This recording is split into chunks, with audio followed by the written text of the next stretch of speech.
As Christians, we're obviously taught to save ourselves for marriage. I wore a chastity ring throughout high school. I remember the popular girls snickering and making fun of me in the locker room, and I was never ashamed. I was always so proud to be Christian, to be in love with Jesus. But I think it's important for us to understand the history and why we've been taught the things we've been taught. Because the quote, "save yourself for marriage," isn't in the Bible.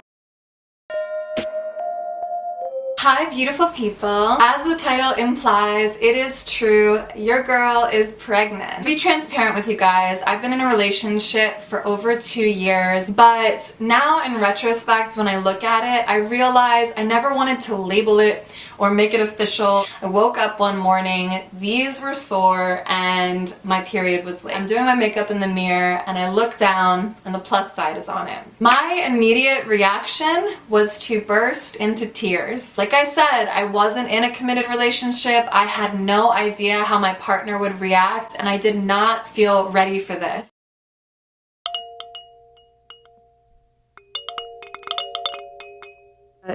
It's just got me thinking of how insane it is that I'm a single mom. I do have a housemate who is supportive, and that I did intentionally so I could have some support, but I'm essentially doing everything on my own, hustling. I don't even have anyone to give me a big deep hug.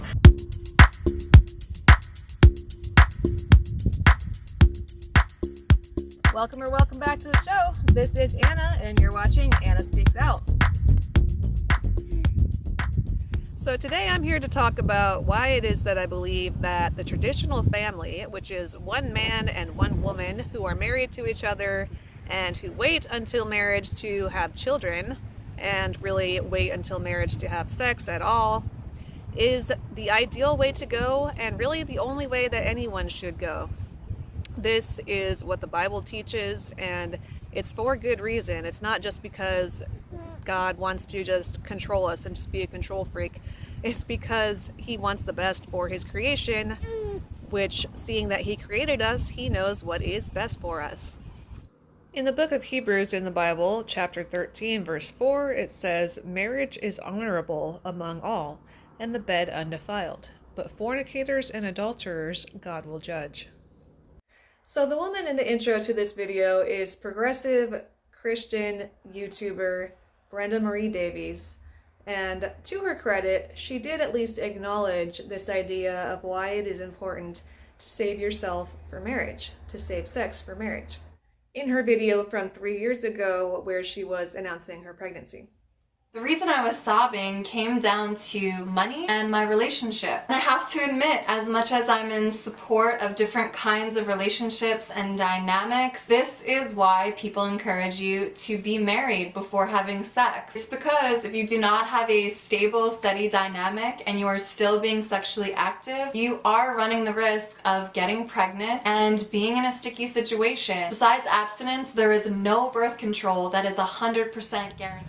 There are a lot of single mothers out there, as you well know, also some single fathers, a lot of people going through stress and turmoil due to unhealthy relationships that children were born into.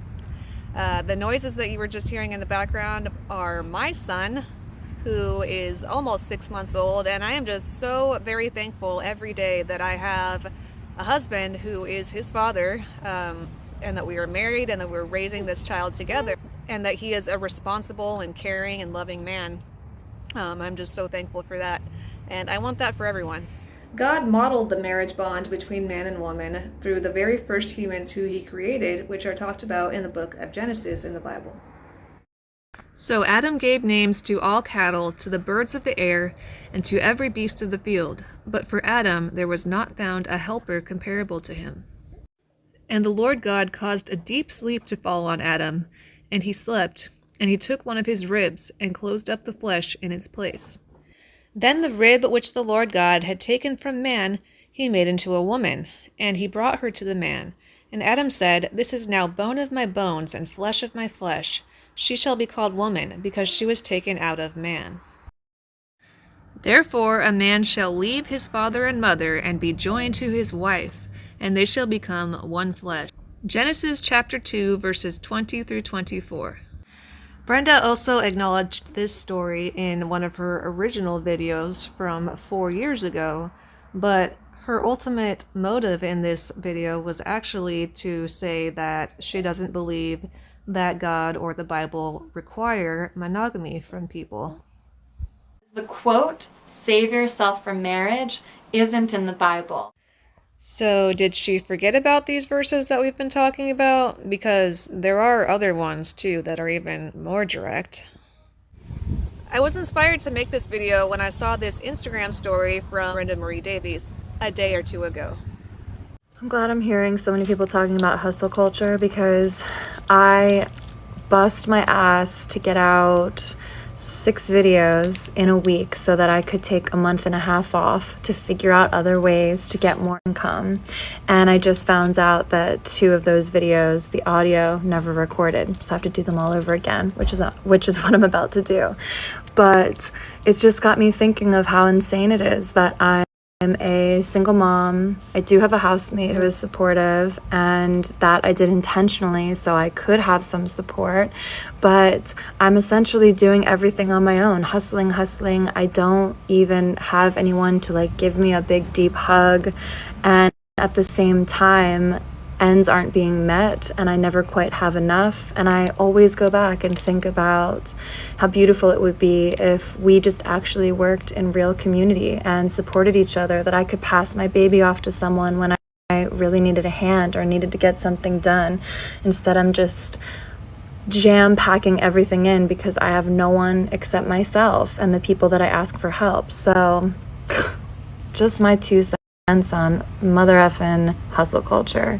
Brenda and the father of her child are no longer together and have not been for, I think, at least a year or 2, just due to what I've seen her talk about on her channel over that time.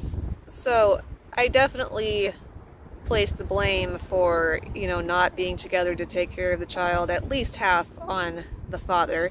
I don't know all of the details of how it went down, but they are both responsible, just as a disclaimer. And what I mean here is that they should really be together, living together as a family to raise the child as a unit, because I'm sure that he has some part in the child's life. I know Brenda has said that she doesn't see him as a bad person, so I don't think he's just like a deadbeat dad or anything like that. But it's a fully different dynamic when you're not raising the child together in the same home.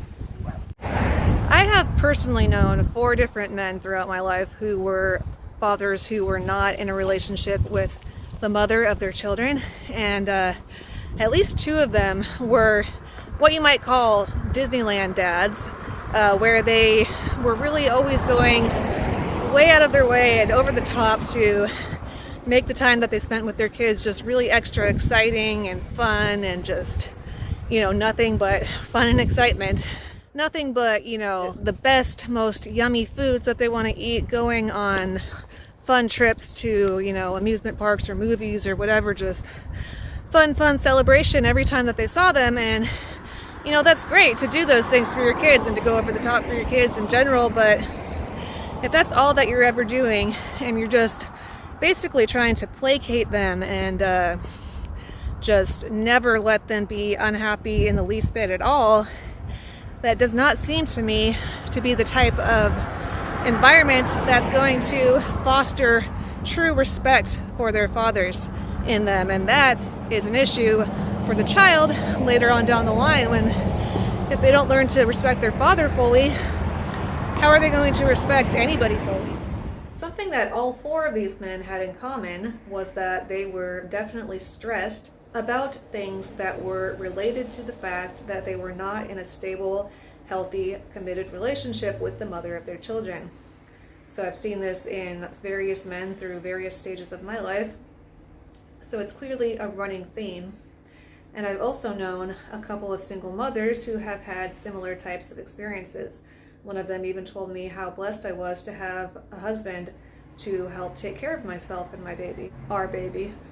The moral of the story is, follow God's way and what He tells you to do. Your life will not be 100% perfect, rainbows and butterflies all the time, because in this world there will be tribulation. but you will definitely have a life that is closer to the abundant life that God desires for you. Not to say that I've always been a perfect little angel myself, but I'm so glad that lately I have been doing things God's way, and my life is definitely better for it. So, food for thought.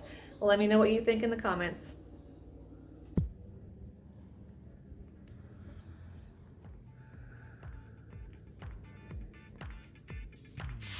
Thank you again so much for being here today. Since you liked the video enough to make it all the way to the end, don't forget to click the thumbs up and share with somebody else who would also find it interesting. Leave your comments below and we'll all have a conversation. And if you really enjoyed it, check out the description for several different ways that you can support what I do here. Have a wonderful night, afternoon, morning, evening, whatever time zone you are in. And I'll see you next time. Bye.